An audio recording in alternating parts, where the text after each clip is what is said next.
बोलो जयकारा बोल मेरे श्री परमहंस दयाल जी महाराज की जय। आज के श्री वचन है, यदि अभी से भजन अभ्यास की प्रकृति ना बनाई और शरीर निर्बल हो गया तो क्या करोगे। इसलिए अभी से यह स्वभाव बना लो कि बिना किसी अनुपस्थिति के प्रतिदिन कुछ समय भजन अभ्यास में अवश्य दिया करो, ताकि बाद में कोई कठिनाई न हो। तो अगर ब्रीफ में हम जाएं तो कबीरदास जी के एक वचन याद आ रहे हैं। कबीरदास जी ने फरमाया कि कब सुमिरोगे राम, अब तुम कब सुमिरोगे राम। गर्भावस में जब तप कीनी, निकल हुए बेमान। बालपन हंस खेल गवायो, तरुण भय मन काम। हाथ पाँव जब कांपन लागे, निकल गयो अवसान। कह कबीर सुनो भई साधो, 2 दिन के मेहमान। कब सुमरोगे राम, अब तुम कब सुमरोगे राम। तो कबीरदास जी हमारे पूरे लाइफ स्पैन को बता रहे हैं। बेसिकली वो कह रहे हैं कि हमने जब हम गर्भावस्था में थे, अपने माता के गर्भ में 9 महीने उल्टा लटके थे, इतना कष्ट सहन किया था। आज हमें कोई एक कमरे में भी बंद कर दे अगर, तो हम क्या रह पाएंगे? 1 दिन तक भी नहीं रह पाएंगे, पागल हो जाएंगे, क्योंकि हमारे मन में इतना कचरा भरा हुआ है। हम नहीं रह सकते, हमें जब तक एस्केप नहीं मिलेगा हम नहीं रह सकते। तो गर्भावस्था में हमने इतनी तपस्या करी, 9 महीने हम उल्टे लटके, और हमारे जो शरीर था उस शरीर पे चमड़ी नहीं थी, स्किन नहीं थी। तो हमारी जो माता थी वो जो भी खाती थी तो हमें वो चुभता था हमारे शरीर पे। अगर आज हम देखें तो अगर हमारी उंगली पर एक कट भी लग जाता है तो कितना दुखता है। उसमें अगर नमक लग जाए या खाना बनाते हुए नींबू लग जाए तो कितना दुखता है। तो हमारा शरीर ही, हमारा पूरा चमड़ी ऐसी थी, पूरी स्किन ऐसी थी जो डेवलप नहीं हुई थी। तो हमारी माता जो भी खाती थी तो वो हमें चुभता था। तो हमने 9 महीने उल्टा लटक के कष्ट सहन किया गर्भावस्था में, और प्रभु से यही मांगा था अंदर कि हे प्रभु, बस मुझे इस नर्क से निकाल दे, इस जलकुंभी नर्क से निकाल दे, और मुझे बस अवसर दे कि मैं तेरी भक्ति कर सकूं। क्योंकि वो तो अवस्था थी नहीं भक्ति करने की, पर मांगा था उस समय। लेकिन बाहर आए तो क्या हुआ, फंस गए। बाहर आए तो माँ बाप, कोई रिश्तेदार सब में फंस गए, तो भूल गए राम को, है ना। तो गर्भावस्था में तो जब तप किया तो निकल हुए बेमान, बाहर होके तो बेमान हो गए हम, क्योंकि माया का पसारा ही ऐसा है। और बालपन जो है हमारा वो तो निकल गया हंसते खेलते। अरे अभी तो हम बच्चे हैं, अभी तो छोटे हैं बेटा, तू अभी क्या तू भक्ति कर रहा है, अभी तो तेरी उम्र ही क्या है, अभी तो खेल कूद ऐश कर, जीवन जी अपना। तरुण में तो कामना आ जाती है, तो कामना आने पर तो किसी का वश ही नहीं चलता आगे। कामना तो इंसान की आंखों पर ऐसा पर्दा डाल देती है। अगर इंसान सत्संग से जुड़ा हुआ नहीं है, भक्ति से जुड़ा हुआ नहीं है, तो वो जो दलदल में फंसता है कामना की वजह से, उसका बयान तो मैं क्या ही करूं, सबने एक्सपीरियंस किया है उस चीज़ को आज के ज़माने में। तो फिर आता है हमारा बुढ़ापा। बुढ़ापे में तो शरीर ही साथ नहीं देता। तो यही वचन में फरमाया गया है कि जब शरीर निर्बल हो जाएगा तो क्या क्या भजन अभ्यास करेंगे हम। भजन अभ्यास करने लायक कुछ बचेगा ही नहीं। भजन अभ्यास क्या है, आत्मा तो अंदर है शरीर के, पर काम तो सारा शरीर से करना है।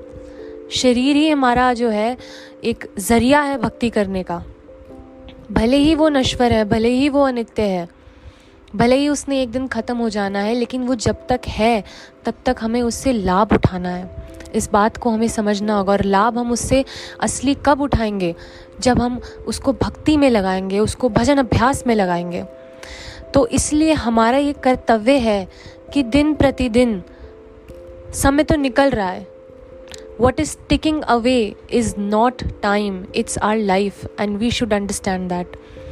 घड़ी की टिक टिक से वक्त नहीं गुजर रहा है, हमारी ज़िंदगी गुजर रही है। हम अभी तो पैदा हुए थे, अभी बुढ़ापे की तरफ भी जाने लग रहे हैं, हमें पता ही नहीं चला। किसी को पता चला? अभी तो हम बच्चे ही थे, अभी इतनी जल्दी बड़े भी हो गए, अभी स्कूल भी ख़त्म हो गया, कॉलेज भी ख़त्म हो गया, शादी भी हो गई, बच्चे भी हो गए, बच्चे बड़े हो गए, बच्चों के भी बच्चे हो गए। तो समय तो ऐसे निकलता है। फरमाते हैं कि पानी केरा बुदबुदास मानुष की जात, देखत ही मिट जाएगा ज्यों तारा प्रभात। कि मनुष्य की तो जात पानी के बुलबुले की तरह है। अगर हम नल का खोले बाल्टी में देखें तो पानी का बुलबुला फूटता है, निकलता है और फूटता है, निकलता और फूटता है, निकलता और फूटता है, पता ही नहीं चलता, क्षण भर में ख़त्म हो जाता है। तो ऐसे ही एक within a blink of an eye हमारी लाइफ ख़त्म हो जाएगी, हमें भी पता नहीं चलेगा। और अंत समय में बस तलियां मलते हुए हम ना रह जाए कि हमारे हाथ पल्ले तो कुछ है ही नहीं, क्योंकि जो धन हम इकट्ठा कर रहे हैं वो तो हमारे साथ जाएगा नहीं। हमारे साथ क्या जाएगा? गीता में लिखा है खाली हाथ आए थे खाली हाथ जाएंगे, सबको पता है ये बात, लेकिन कभी डीपली सोचा नहीं आज तक। बस सुना है, बोला है, लोगों को उपदेश दे देते हैं, हाँ भाई हमें भी ज्ञान है। खाली ज्ञान का क्या करें? जब तक अमल नहीं किया, जब तक भजन अभ्यास नहीं किया, तब तक सब ज्ञान जो है वो हमारा थोथा है। जब तक हमने कुछ अमल नहीं किया, अमल जब हम करेंगे तो अमल की शक्ति अलग बोलती है। जब अमल इंसान करता है तो उसको कुछ बोलने की ज़रूरत नहीं पड़ती, उसको देखने मात्र से ही सामने वाले इंसान के अंदर वो एनर्जी आ जाती है कि हाँ अब मुझे भी कुछ करना है। उसको कुछ कहने की ज़रूरत ही नहीं पड़ती, उसका एक्सपीरियंस बोलता है, क्योंकि उसका अमल बोलता है। तो हमें क्या करना है? अभी से हमें एक स्वभाव बनाना है। हम किसी भी उम्र के हों, हम चाहे स्कूल जाते हों, चाहे हम कॉलेज जाते हों, चाहे हम जॉब कर रहे हों, या अगर हमारी शादी भी हो गई है तो वो मैटर नहीं करता। हमें अभी भी, क्योंकि देर कभी नहीं होती, जब जागो तब सवेरा। तो अगर हम आज भी गुरुमुखो जगते हैं तो आज भी हम अगर बैठें, शुरुआत करें। हम नहीं बैठ सकते ज़्यादा देर, 15 मिनट से शुरुआत करें। 15 मिनट कोई बहुत नहीं होता है 24 घंटे में से निकालने। शुरुआत करनी है, लेकिन अगर हम शुरुआत सोचें कि 1 घंटा बैठ जाए तो हम नहीं बैठ सकते, क्योंकि ग्रोथ इज़ अ प्रोसेस। एक चीज़ को हमें दिमाग में बिठाना है कि ग्रोथ जो है वो एक प्रोसेस है, ग्रोथ एक रात में नहीं आती। अगर हम सोचें कि हम आज 1 घंटा बैठ जाते हैं, फिर उसके बाद 1 महीना तक भूल गए भजन क्या होता है, नहीं।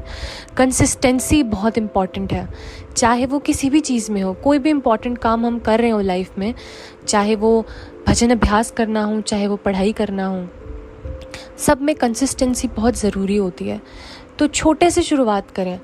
कोई बड़ी आपको नहीं काम करना है, 15 मिनट से शुरुआत करें। 15 मिनट भजन पे बैठे, लेकिन ऐसा बैठे कि हम दृढ़ हैं और हम 15 मिनट तक हिलेंगे नहीं, हम उठेंगे नहीं। हमारे को खुजली हो रही है तो हम कोशिश करेंगे कि हम हाथ ना हिलाएं। हमें मन करेगा कि उठ जाओ, पर हमें नहीं उठना है, क्योंकि 15 मिनट बहुत कम होते हैं। दिन के 24 घंटे में से 15 मिनट दृढ़ता के साथ बैठना कोई मुश्किल चीज़ नहीं है। अगर आप दृढ़ हैं तो आप कुछ भी कर सकते हैं। तो इसीलिए अभी से हमें ये स्वभाव बनाना है कि कुछ समय हमें भजन अभ्यास को ज़रूर देना है। 15 से शुरुआत करें, कुछ दिन, मान ले कि 13 दिन हम 15 मिनट रोज़ बैठें, उसके बाद फिर अगले 13 दिन हम इसको 5 मिनट 10 मिनट अपनी कैपेसिटी के अकॉर्डिंग हम बढ़ा दें। आधा घंटा बैठें, फिर अगले 13 दिन, फिर अगले 13 दिन 45 मिनट बैठें, फिर अगले 13 दिन 50 मिनट बैठें। ऐसे करते करते हम 13 दिन करके 2-3 महीने में 1 घंटा बैठना ज़रूर सीख जाएंगे, और वो 2-3 महीने हमारी ज़िंदगी को सफल कर सकते हैं। तो आपको बस स्टार्ट करना है, इन्वेस्ट करना है। सबसे मुश्किल स्टेप होता है 0 से 1 पर आना। फिर 1 से तो आप, अगर आपने उस चीज़ को बरकरार रखा तो आप 100 तक भी पहुंच सकते हो, लेकिन 0 से 1 पर आना गुरुमुखों बहुत ज़रूरी है। तो इनिशियल स्टेप लेना बहुत ज़रूरी है, 1 टाइम इन्वेस्टमेंट है ये। तो हमारा यही फ़र्ज़ है कि हम अपने अमूल्य मनुष्य जन्म को सकारत करें, उसको भक्ति में लगाएं। जिस पर्पस के लिए हमको भगवान ने इस शरीर को दिया है, उस पर्पस को हम फुलफ़िल करें, तभी हम चैन से बैठ सकते हैं। हमें कोई गिल्ट नहीं होगा लाइफ में, हमें कुछ डिप्रेशन एंग्जाइटी नहीं होगा। क्यों? क्योंकि हमारी आत्मा को पता है कि उसका जो काम है, जो असली काम है, वो तो वो कर ही रही है। तो जब उसको पता है कि उसका असली काम हो रहा है, तो वो फालतू के सिनेरियोज़ और फालतू की गिल्ट क्रिएट नहीं करेगी कभी भी। तो हमारा ये फ़र्ज़ है कि अब हमें भजन अभ्यास करने पर खुद को जोर देना है, क्योंकि समय बहुत कम है, टाइम निकला जा रहा है, टाइम के साथ साथ हमारा जीवन निकला जा रहा है। तो जिस समय हम सचेत हो जाएं वो समय भला है। बोलो जयकारा, बोल मेरे श्री परमहंस दयाल जी महाराज की जय।